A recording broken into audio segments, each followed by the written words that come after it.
Many a times in our life, we are supposed to plan, schedule, set routines, and other good things for us. And many a times we do, and many a times we keep hearing these little voices which tell us to do something. Some people call it gut instinct, some people say it's intuition. It does not matter what you call goddess, but can you hear them? Namaste, Goddess. Welcome to another episode of Planet Aphrodite with Meena. This free day, we are going to talk about our voice, the sixth sense that goddesses are bestowed with.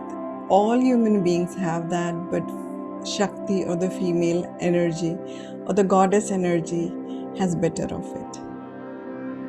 So we are very hard-based people. So intuitively, we are better off than male counterparts, though there are many men who are equally good, if not better, when it comes to intuition. But due to the social conditioning, the way that we are raised with our logical left brain mind, many a times that power, that intuition, that energy, that education, that intelligence is sometimes subdued or given a disregard.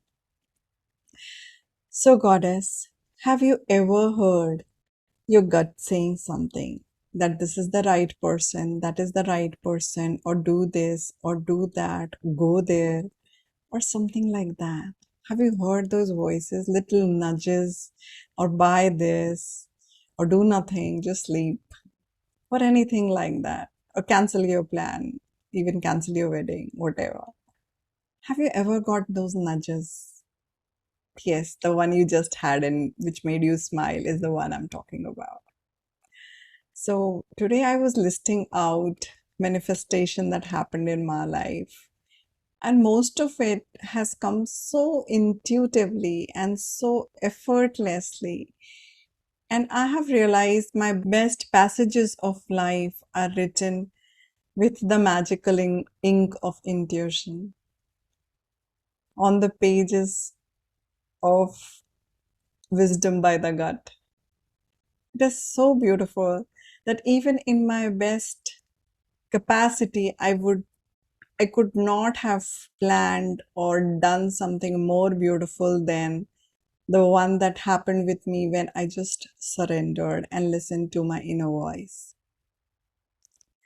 I know socially we all have been conditioned to think rationally, to talk rationally, to take a decision based on pros and cons and this and that and blah and blah. Let me tell you my story at Anuradhapura in Sri Lanka. So I randomly visited a Navy museum in Sri Lanka, which was close to my hotel. There was no particular reason, it was just close to my hotel, and I walked down, I saw the board, and I went there. Once I went inside, there was a lady. The air conditioner was not working, and it was pretty hot, damp, and humid. There was one fan which was working outside, and there was one somewhere inside, but still I went and saw because it was a very interesting museum. And except me, I don't think there were any other visitors. And the lady who was in charge of that, even she was not there because maybe not many people visited there, so she was not expecting any visitor. And somewhere we met, like when I was about to leave, we met, and it was so interesting that I spoke to her about the National Museum and the Anuradhapura section and how much I enjoyed visiting different museums in different countries and different kind of museums. And we both had a conversation. And she mentioned that she would be visiting Anuradhapura to get blessings for her child who is in 10th standard.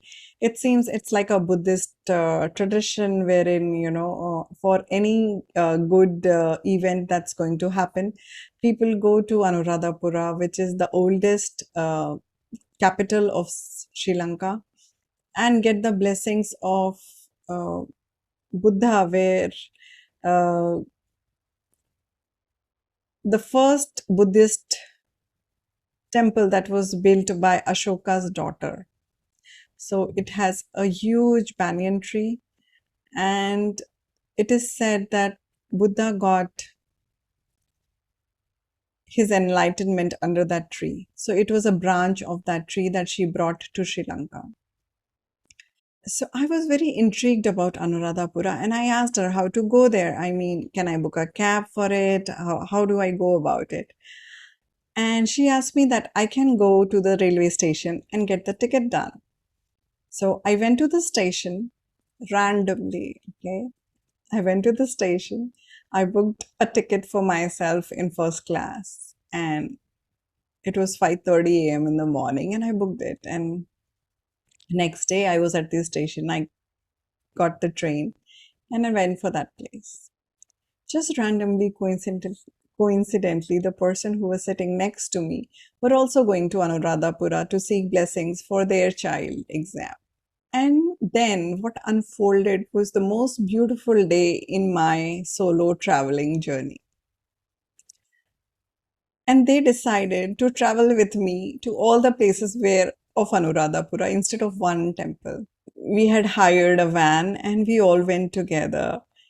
And we had fun as if we would have with, going with cousins or family. And they told me about different things of Sri Lanka and the importance of Anuradhapura. And it was raining cats and dogs. And I was so grateful to them. If they had not come in a different country, in a car with driver, I don't know how much safe would have felt, though Sri Lanka had been pretty safe, but I was traveling largely around the capital on my own, and I would come back to hotel once I was done with my daily sightseeing or whatever. And then I was with them, completely safe, completely at fun, and that I enjoyed it so much that I missed my return train, and I came back with them in a bus late in the evening. There were no trains available. And once I came back, in the bus, I slept because I had barely slept for 2, 3 hours that night. And I was so excited to go to Anuradhapura. That gentleman did not even let me pay for my bus ticket because I had just fallen asleep. And it was so beautiful, the meals we had together, the talks we had together. And only one person could speak English. Rest of them were either shy or did not speak in English. But still, it was so much fun. It's just a random example of thousands and millions of random examples that I have seen in my life, which has unfolded so beautifully. You just go by intuition and your gut instinct and do it. So, Goddess, again, I'm asking you, which moment wherein you listen to your gut, went with your instincts, and it worked well with you? Do share in the comment section down below, and also share it with people who like this concept of listening to inner voice, and also share it with skepticals. I know many who would not believe in this woo thing, but it has worked for me, and I talk everything that has worked for me or is from my life experience. So, Goddess, for this week, your gem for the week is to feel. First of all, give yourself permission. This is so important that we don't even allow ourselves to think or rather feel ourselves. This week, allow yourself to feel. Allow yourself to feel about different things in your life. Allow yourself to feel about different people in your life. Allow yourself to feel about different decisions of your life. Just work from your heart center and allow yourself to feel. And allow yourself to listen to you that. Listen to your intuition. Listen to the voice of your heart. And if possible, you follow that. Do like and subscribe the channel and share it with more and more people. Thank you for all your love and blessings. See you next week on another episode of Planet Aphrodite with Meena on another free day, next free day. Yeah. And before I forget, let me remind you, increase the dose of self love because self love can cause miracles. And it's so true. Have a miraculous life. Enjoy that. Thank you. Namaste.